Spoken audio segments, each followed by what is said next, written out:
everybody, and welcome to the Dissecting Fiction podcast. I am a half-voiced Vinny Murphy. And I'm a full-voiced animatronic Christiaan. You're animatronic, wow. Yeah, you don't know. I'm an AI. I'm Hatsune Miku. Whoa. Well, that's appropriate because we're getting into a little more Star Wars today.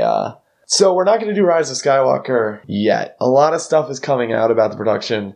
A lot of bizarre stuff, too. A lot of really interesting stuff. So we think we're going to end up devoting almost a full episode to that, if not a full, hour. It depends. We'll see what happens when we get to it. But we did want to do a little update on our Star Wars episode because The Mandalorian has concluded since we recorded that. And we think there's a decent amount to discuss about that.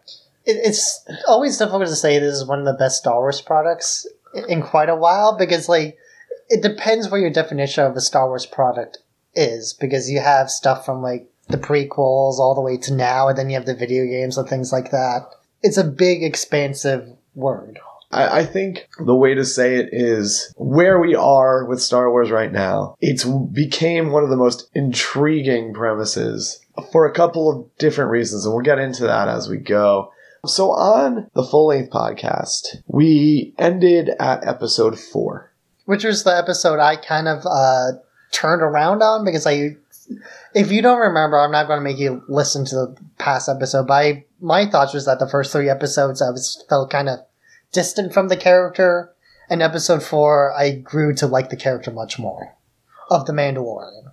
And it's funny because I didn't dislike episode 4, but I felt like it slowed everything down a little bit. It was a little paint by numbers. But, like I said, I can't say I don't enjoy it. Mm-hmm. And I think in sequence, I like it more. If you watch it straight through, it feels a little better, which I think is something that we've said pretty much about the whole show, that if you keep kind of consistent pace on it instead of breaking it up, the whole thing works a little better. Especially the first 3 episodes. But, so that brought us to Chapter 5. I forget they call it chapters. 5. The Gunslinger, which, I'll be straight up, I think is the weakest episode of the entire series. It's weird to say filler in a show that's only 9 episodes long, but this kind of is, and that's kind of just a product of TV in general. And I think what's interesting is it was directed by Dave Filoni, who, was showrunner on Clone Wars, Rebels, and does have a really good sense of Star Wars. My problem with this episode was there's no reason for the Mandalorian to leave the child in the ship, which is the entire, premise of what's going on. Mm. And it just, taints the entire thing. It's just I don't believe that character would get himself in that situation. Yeah, that's definitely a valid criticism, especially of how smart we've seen him be over the past 4 episodes. We just saw him basically defend a village from a bunch of guys that hijacked a bunch of Empire equipment. And for him to be so silly about leaving Baby Yoda behind is a valid criticism. But I do also just like seeing the Mandalorian just interact with people, because he is an oddly interesting character despite how little he always says. Oh, right. And I would agree with that. I think, your opening sequence in that episode where he's in that dogfight is actually really cool. Mm-hmm. Very episode 2. Yes, very episode 2. My biggest problems are what I just stated. I think the weird, not Ripley character on the planet was just why are we doing this? And yes, Clone Wars had a lot of nods to other things, so maybe that's sort of the result of that type of thought, but it just, played weird. I thought the young bounty hunter was, an okay idea, especially being hunted by the really experienced one, but there's just, almost irrelevant except for that last thing where maybe Boba Fett showed up. Well, I think it's, compared to the last episode, we kind of get an idea of the Mandalorian's backstory and everything. Just subtle hints to it. We don't get full... We kind of do get a full explanation, but not a detailed explanation. Right.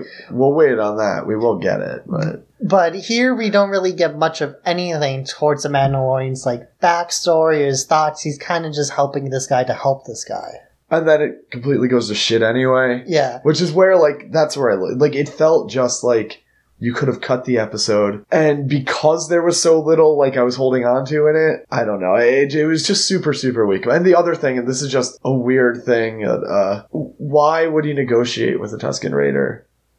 Yeah, Tusken Raiders are... They're just kind of primates, I guess. Like they're... that's. I mean, it's a little cruel. I mean, all right, Anakin. But they're always portrayed as just kind of like animals, but like really intelligent animals. Right, but there's also like this element of it too where it's... Yeah, I guess, alright. I think primate is a little like rougher than it needs to be. You could see them as like Neanderthal, like. Yeah, where, like, Neanderthal is better. Which, doesn't, I guess, forgive the cruelty that they've been displayed. But my problem with that whole sequence was the idea that he would negotiate with a Tusken Raider is a little weird. But the fact that the Tusken Raiders had the upper hand and didn't need anyone to negotiate, and they literally just could have killed them and taken all their stuff anyway. Which they probably would have done. Which the entire time that we've been presented with this idea of the Tusken Raiders, like, that's absolutely what they would have done. I thought that was a little odd. But it's just like a weak, weird episode, except for that sort of stinger at the end where, ooh, who was around? Is it Boba Fett? That's what everyone's going to say, so I'll just say it. But episode 5 is followed by one of my favorite episodes, which is Chapter 6, The Prisoner. Like I said, I just seeing the Mandalorian interact with people because he says very little, and this is kind of just a giant episode of him interacting with people, and it was kind of weirdly enough like a bottle episode, which always, in my mind, tend to be some of the best episodes. Yeah, I really like this for a couple of different reasons. One, we get a nice sort of taste of what the Mandalorian was doing prior to this, how he built his reputation. Very, like, expanded universe, novel-esque characters in there. And what I really, really like is something that I hope the Mandalorian gets more into in the coming season is it's really the first time we've gotten live-action New Republic. That didn't even really cross my mind at all because this does take place before Force Awakens but after Revenge of the Jedi. And... Whoa, you went with the original title. It is interesting seeing New Republic characters getting introduced because it feels like we've had knowledge about the New Republic for so long now that I didn't even really think like, oh, this is a big introduction. When we talked about Force Awakens, I've kind of complained that a lot of Force Awakens just kind of gestures at ideas, and here in The Mandalorian, you're finally seeing things like gestating. Finally getting like expanded upon, such as the New Republic. Yeah, and I also like that, you get to see the New Republic after a couple of episodes earlier that the Mandalorian like shit all over it, which is great because it's just showing you like, okay, this is the environment he's in. Like, we know that the New Republic doesn't do that much, but now we're getting to see what they do. Or trying to do. Or are attempting to. Well, they're pretty successful at the end of that episode. And I do like that, like you said, this is a lot of like novel EU characters going on, where it's just kind of like average Joes with guns, kind of just getting involved with hijinks. Yeah, no need for a Jedi in these stories. So, as we move towards Chapter 7, The Reckoning, I think in a lot of ways is kind of the beginning of the finale. It's basically the first half of the finale, because so much of it kind of converges, and then 8 is just like the climax of all this stuff. Oh, right. So, 7, as you said, is like the convergence of all the sort of main casts that we've developed over the episodes, going in to sort of finally deconstruct what's left of the Empire on their planet. Yeah. And as we all know, these remnants eventually become the First Order, which I think is like, usually when you do prequels and things like that, this is kind of what the prequel series had a problem with.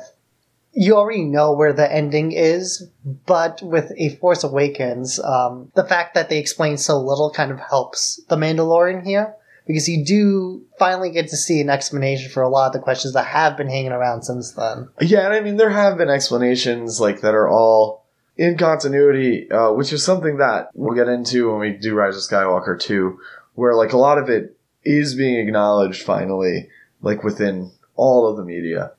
But it is like the first like signs of like the Empire didn't completely fall apart when the New Republic was formed, which we already knew, but now we're seeing like the extent of their power is still relevant. So here we get, this whole little crew now coming back together, and we find out that there is someone in charge of these group of stormtroopers, and he happens to show up with stormtroopers whose armor isn't so beat up and dirty. Which implies that perhaps there's a lot more going on than we're realizing. So, after running into Moff Gideon, things start to fall apart for our ragtag crew, our motley crew, if you will. And the child goes off with Quill, which I think I'm saying correctly. I think so, too. A lot of people are swallowing it when they say it on the show, so I can't really say. And unfortunately, the fan favorite character is killed by scout troopers. The most effective scout troopers in the history of Star Wars. And they come into possession of the child.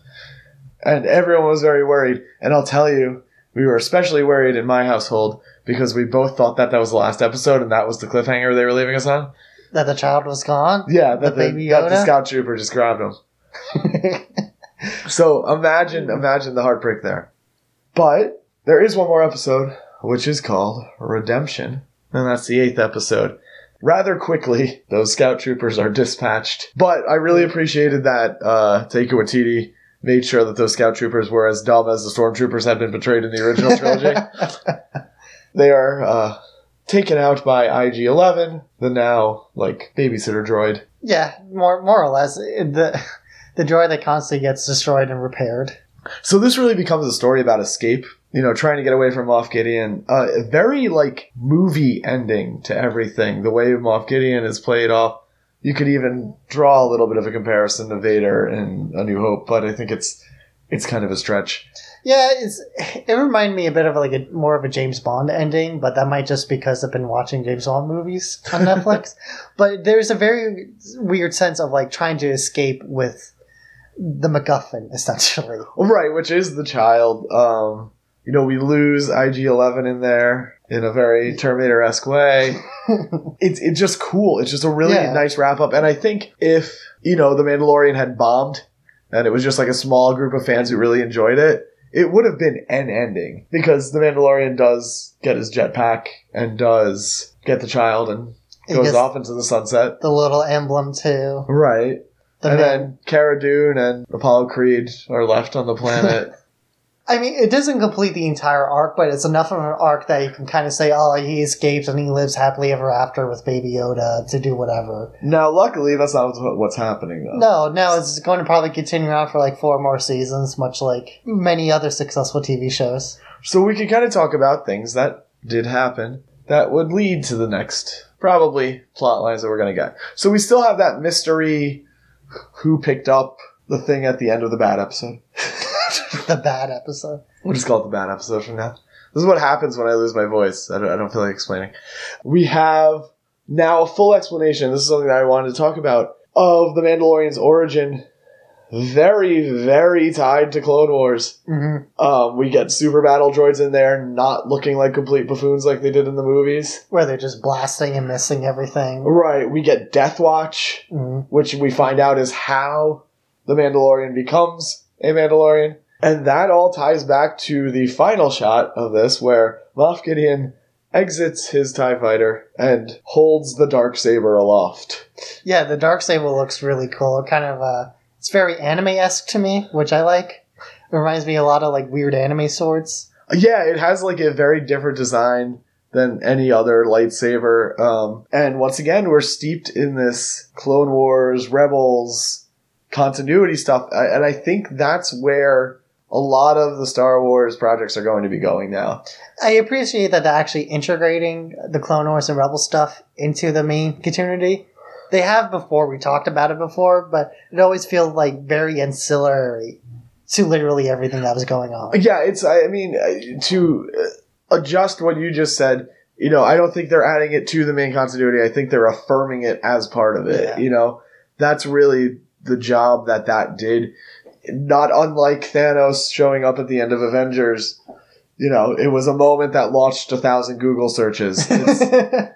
Most people probably didn't know what the Darksaber was. People who did know what the Darksaber was all freaked out. Yeah. And now the question is, from what we know of where the Darksaber is at different points, how does it get into Moff Gideon's hands? Which I'm sure it's going to have a couple dozen books about.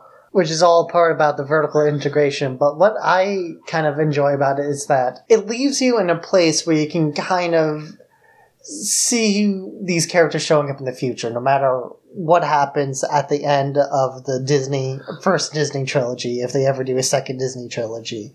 And that you have them in a place that you can kind of approach them after everything that happened in the Skywalker ending. Yeah, we don't want to get too heavily into Rise of Skywalker in this one. We're going to do that in another episode. But I would say that's one of the things that was a definite thought at the end of Rise of Skywalker for me is, okay, I don't need to go forward anymore. There's plenty of time in between what we started here and where this ended.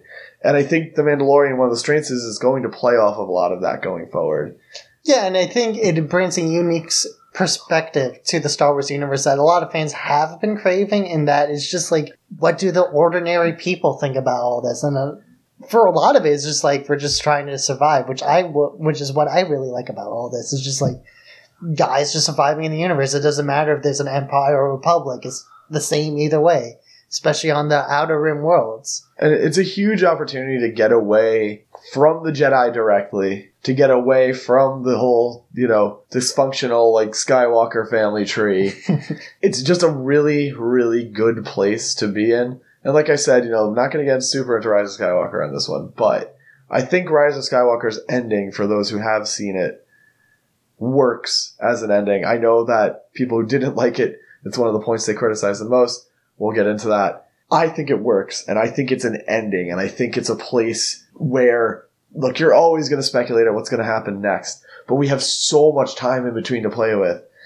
Yeah, you have all these characters that can react to the events that have happened, that are, these crazy freaking events that have happened across all these trilogies. That's where I'm really excited. I'm also more excited to see Ahsoka possibly pop up in the future. Yeah, we're going to see what happens with that. We're getting, unless I'm like completely crazy, they said there's going to be a follow-up to Rebels now. Yeah. Somewhere in there. Not Rebels like season 4, I guess, but something that maybe will kind of pick up where everything went, because a lot of ships show up in Rise of Skywalker, which is interesting. And it makes you wonder, with all of this ground to play with in the middle, are we going to get a lot of characters back? I have a feeling we are. Probably. The Mandalorian is an especially flexible character that allows you to have him just kind of show up in a lot of people's life and a lot of people's events, especially big events, because A, he is a Mandalorian, or the Mandalorian, like the title. And he does have a very plot important character, or maybe not so plot important, but it's something that all the sides are going to want to go after. His entanglement with, like, literally everything that exists in Star Wars, like, that's something that I think is interesting, is over the 8 episodes, they really weave him into nearly everything except for the Jedi. And pretty organically, too. Right. Because it does feel natural that he would be an orphan of the Clone Wars, which is weird that Star Wars has never really expanded upon since then. You had hints of it, but death hasn't really come up all that much, especially in the Disney Star Wars. Yeah, and we've talked about this a little bit before in that Star Wars podcast. Like, Luke is, like, super isolated. And, like, that's part of this, like, intentional thing where, like, the world is opening up to you as it's opening up to Luke. But, what was the experience for a lot of characters who weren't so closed off during those years? Like, there's so much to explore, and I think The Mandalorian is like the blueprint. Like, it's the way to look at it and go, okay, all this stuff happened. We have a lot of stories we can tell in here without having to just, like, create completely new concepts. Yeah, it is a criticism that I have had of the first 2 movies of Star Wars, is that it felt like these characters knew the world, but they weren't really reacting to the world. Now we have characters that are actually reacting to the world in real time, and bring in their past histories to kind of put their lives into perspective and how they see these events unfolding before them. Right, which also ties into that whole idea of now continuity being, like, pretty solid. We have so many touch points for all the stories that, like, you can't get away from it anymore, which I don't think is a bad thing, because it just forces writers to be more creative with what they have, which I have a feeling might be the reason that, they went back to the drawing board a little bit on Obi-Wan, purportedly. I believe that because Obi-Wan originally was going to be a prequel, right? And now they're kind of turning it to maybe like a middle-aged Obi-Wan. It's a whole thing. I don't know. A lot of that's rumors. I would suspect it's going to be post-Episode 3.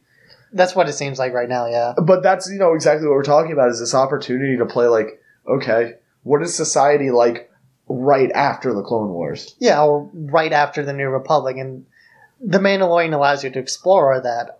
I did want to talk about the action scenes because the action scenes are great throughout all the episodes. And it's really shocking to see a show so consistent. Not that any TV isn't consistent, but usually there's a pretty big drop in quality between directors that you can kind of tell, especially in the CW shows. Like, one director's maybe not so good with action, the other director's really good with action but not dialogue. So there's a really up and down quality. It might just be because there's only 8 episodes, so there's a lot tighter coordination there. Part of that is literally the fact that you have a lot of, more sought-after directors on this. You have Taika Waititi, you have Jon Favreau, you have Rick Famuyiwa. The guy who did True Detective. Famuyiwa. I'll get it. Rick Famuyiwa. That's not that hard. I'm sorry, Rick. Come on the pod.